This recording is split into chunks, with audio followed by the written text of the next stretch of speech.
get it. Let's go. Hey. All right. So y'all know it is Tuesday. I got a bone. I got something to say. I got something to say tonight. So let's go.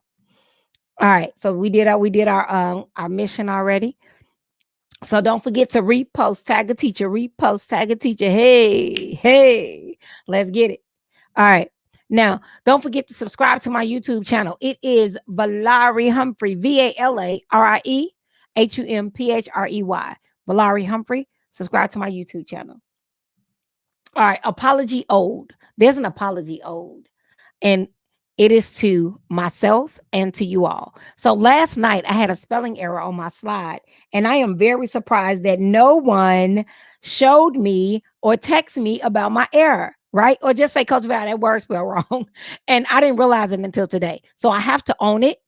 And I love owning it to you all because I want you all to show what it looks like when you own something with your students. So you just made a mistake. And in my haste, I was rushing and I did not check my slides. The word there in my slide last night was misspelled.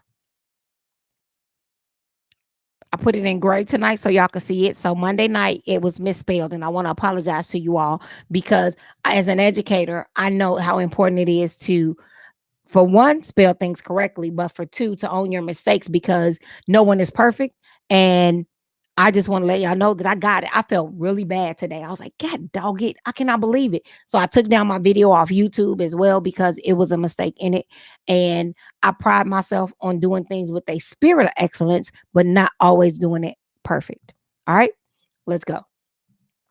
So there should be celebrated teachers. I'm sorry, I said there. I'm doing the same thing I was reading from last night. Teachers should be celebrated for a commitment to continuous education. What am I talking about? I think we need to switch it up. I think we need to switch up because sometimes new teachers come into the game and they think that they have to break their backs to be great teachers.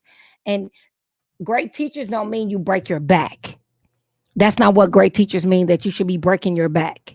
Great teaching is connecting with your students and making sure that they're okay. And sometimes you like, well, if I got 6 kids, Coach Val, you want me to go to the basketball game and I got to go to my kids' games? So sometimes that can be misleading. There's ways to connect without stretching yourself or spending all your money or doing whatever. But sometimes if the kid is in need, you figure out how to get what they need. And sometimes it can be a card that you mail to the house. It could be having lunch with the kid. So there are things that you can do within your 6 to 8 hours within the building. Okay. So we should celebrate our educators and not put in the new educators' minds that they have to break their backs to be good educators. It's not about breaking your back. All right. Despite being surrounded by people all day, teaching can be a very isolating profession. If teachers do not make a concerted effort to break down the walls of the classroom, it can be difficult. It can be stressful. And I know I make it sound so amazing, but there are days where I wanted to choke kids. I can say I have, in my early days, I had got so frustrated I used profanity.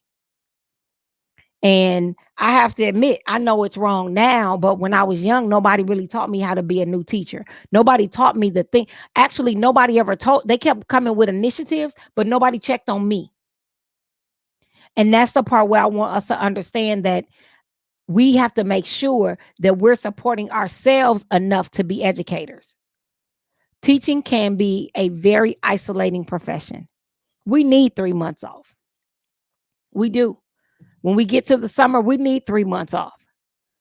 So by the time we do come back, we have to be refreshed. And that's why I said last night, if you die, there'll be a sub in your seat tomorrow, the next day.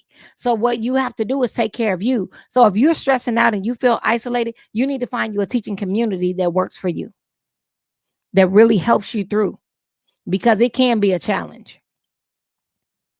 All right. Anytime a teacher steps outside their comfort zone is cause for celebration.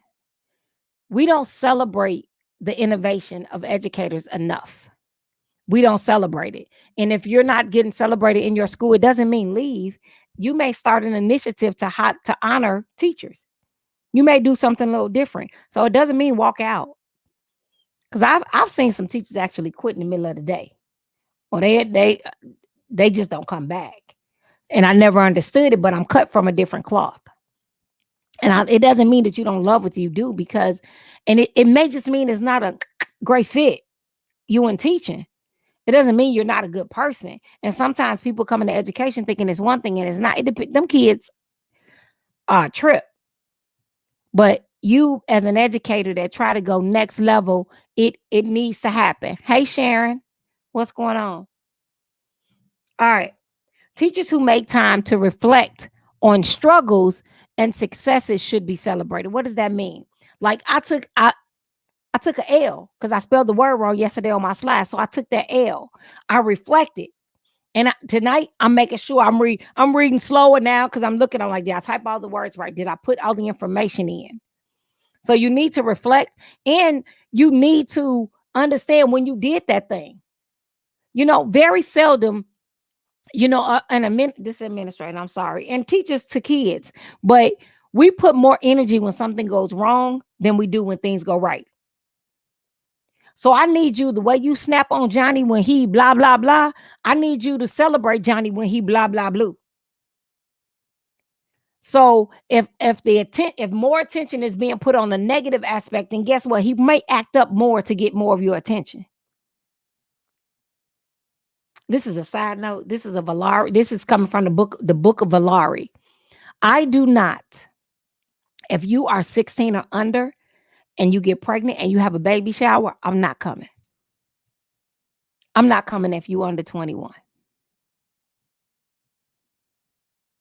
If a 16-year-old get pregnant, who she inviting to the baby shower? Her 16-year-old friends. So we in there celebrating this 16-year-old getting pregnant, right? How are we celebrating that? And her friends see, oh, if I get pregnant, I'm gonna have a party. She not seeing the labor. She not seeing the 2 o'clock in the morning feeding, the 5 a.m. feeding. She not seeing none of that. She's seeing the joy, right? So we have to be very conscious of what celebrating we're doing. So as an administrator, do what you need to do to help your staff feel celebrated, and you keep that same energy when they F up. Keep that same energy on the good. You took time out and called them down to your office and you reamed them a new butthole. But did you take the time out to call them down to the office and say, man, I thank you for that presentation. I thank you for what you did for the parents. You have to put that same, actually, you should be putting more energy on the positive than the negative. That's why I never liked when a teacher goes off on a kid. I don't like that. You don't need to go off for them to hear you.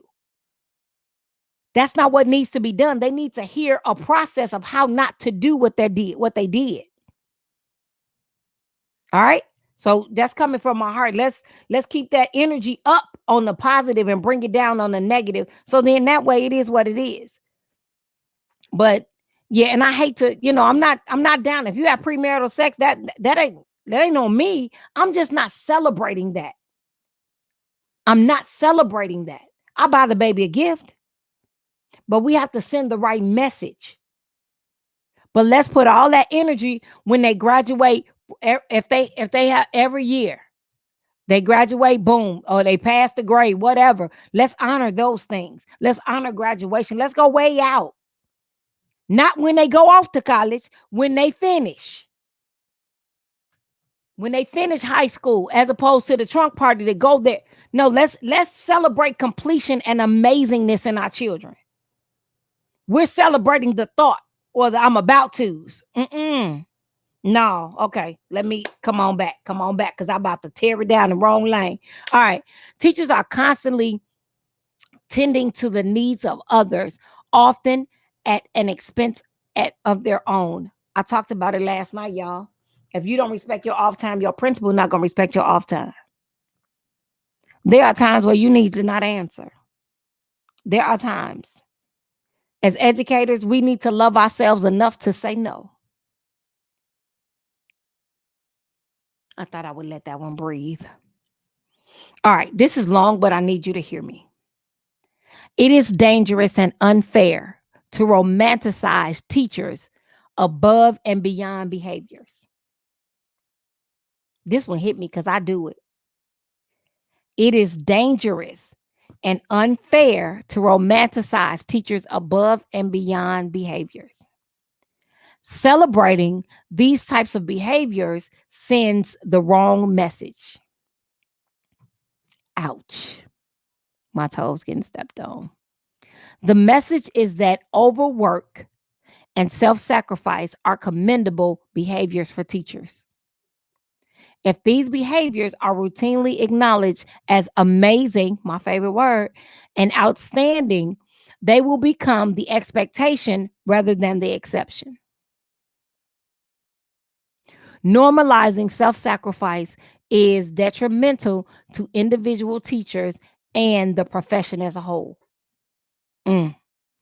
Teachers give us so many reasons to celebrate them on the daily.